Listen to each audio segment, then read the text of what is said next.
And in essence, the St. Joseph Challenge will be during the season of Lent and looking at St. Joseph as not the model, because the model of masculinity is Jesus Christ, but a wonderful, powerful model of masculinity. So if you're looking at St. Joseph and looking at a couple of different areas, 5 different areas where we will grow. I'm going to kind of come back around to that, but once again, I'm not trying to exclude women. I'm not saying women aren't important and their role isn't critical. I'm not saying that in the slightest, but there is something to be said about the role that men are called to play. So let me just cite, there was an interesting article that I saw recently that was quoting something that I heard a number of years ago. I don't know, there have been other studies done as well, but this is from a 2000 report in Population Studies magazine. So they concluded that, quote, "It is the religious practice of the father of the family that above all determines the future attendance or absence from church of the children."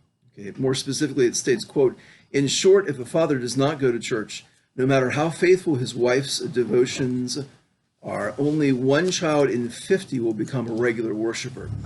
If a father does go regularly, regardless of the practice of the mother, between 2/3 and 3/4 of their children will become churchgoers, regular and irregular."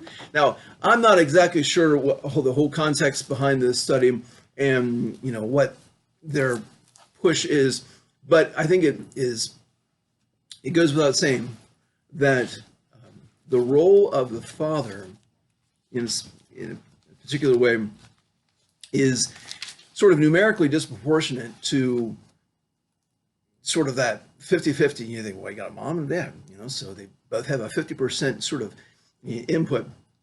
And they really don't. They have, mothers have a unique input and fathers have a unique input, And so the role of the father, and this is just looking at the father in particular, but really you could say the role of men in general, there's something very unique about that, okay? And something that our culture, for the most part, either degrades, doesn't understand, ignores, or is working against in many ways. So we're kind of looking at, well, how do we help men in general, and fathers specifically, to engage in that role, in their masculine role, and in particular for fathers, fatherly role. I'm not going to get into all the details by any means, but St. Joseph is a beautiful example, and it's actually, this is kind of a biblical way in which God works. I mean, that's not to say that obviously, God chooses women in very unique ways, in very powerful ways. I mean, you look at the Old Testament, you look at, Deborah, Judith, Esther, people of that nature, and sometimes, very insignificant, unnamed kind of aspects, and sometimes very powerful, like I said, Judith, etc.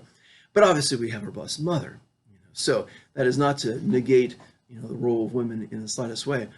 But God often chooses, in kind of look at, Moses, Abraham, to work with one individual in particular, okay, and then to sort of use that individual in a sort of to magnify his effect through that individual.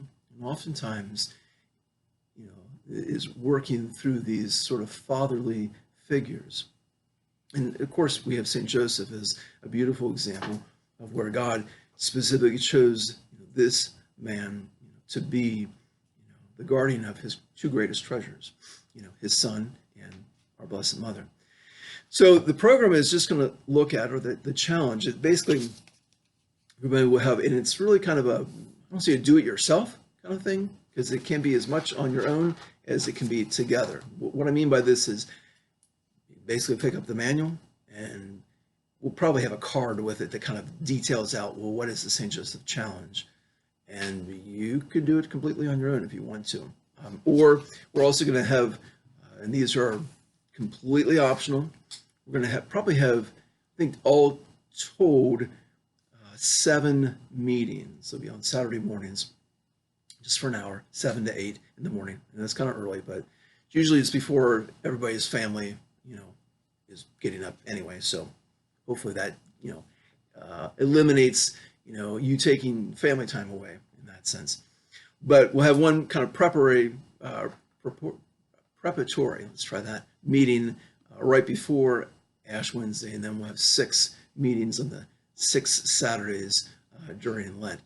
Completely optional. You don't have to go at all, because we're also going to have a Facebook page or a group or whatever you want to call it. I'm not very techy, so and that one will not only give information. So if you go to the Saint and ST period, so the Saint Joseph Challenge, that Facebook will have information about the challenge, and then it will have everything the Facebook pages have.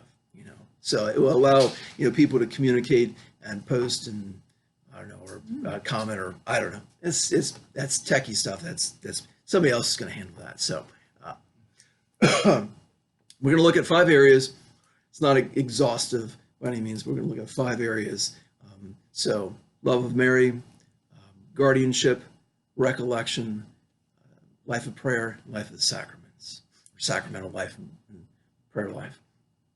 So there's 5 areas. There's going to be sort of a stepped challenge. It's sort of like you can kind of pick where you think, yeah, this would be a good spot for me to start. Okay. Some programs are out there, and I'm not going to mention them, and then they're good, in many ways. They do some pretty heroic forms of penance and things of that nature in order to kind of strengthen the will. And then I think that's good in many ways. This focus is really to help us as men sort of get more to the point of where God can use us more effectively in our masculinity, so that just as, for example, God used the Old Testament Saint Joseph in a powerful way in salvation history. I mean, he was a pivotal figure, and he was a pivotal figure because he was faithful, and God was able to use him. I mean, without the faithfulness of the Old Testament Saint Joseph, I mean, obviously God can, he's God, so he can do anything he wants in that sense.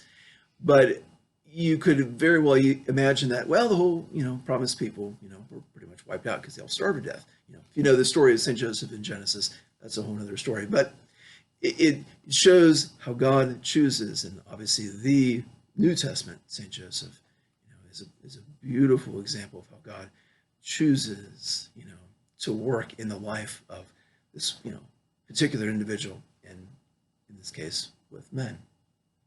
Like I said, not that he doesn't work with women.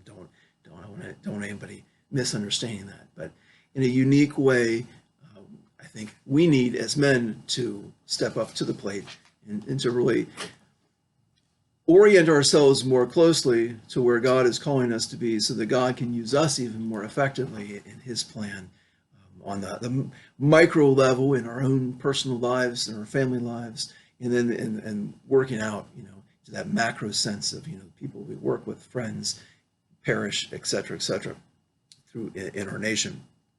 So we're looking at those 5 areas, and like I said, you can kind of choose, okay, this would be a good challenge. And the goal is for us at the end of Lent, not just to be like, thank goodness that's over. Now I can go back to enjoying whatever it is, but it's that those elements will be now a little bit more entrenched in our lives. We have a more of an ability to have a better foundation, okay? And one of the things that I like about this is that we're looking at a particular person, in this case, St. Joseph, the New Testament St. Joseph, and really thinking, here is my model, not just for the Lenten season, but, for beyond, as men. So there's more information. There'll be more information in the bulletin coming out as well. But if you go to the St. Joseph Challenge, so ST, period, Joseph, on Facebook, then there'll be more information about that. So it is predominantly, put it this way, it's formatted for Catholic men. Because if you're not Catholic, feel free to join. And there really isn't any age range. Obviously, probably a 2-year-old's not going to really get that much out of it. But if dads are like, hey, I think I want to incorporate my sons in this as well, that would be great. I think that's not a requirement, obviously, but it's simple enough, or it's straightforward enough that, I mean, it's not going to take a degree in rocket science to be like, okay, now I understand what Father's talking about. So there's lots of different options on the table. So like I said, there'll be more information coming forth. So all right, so that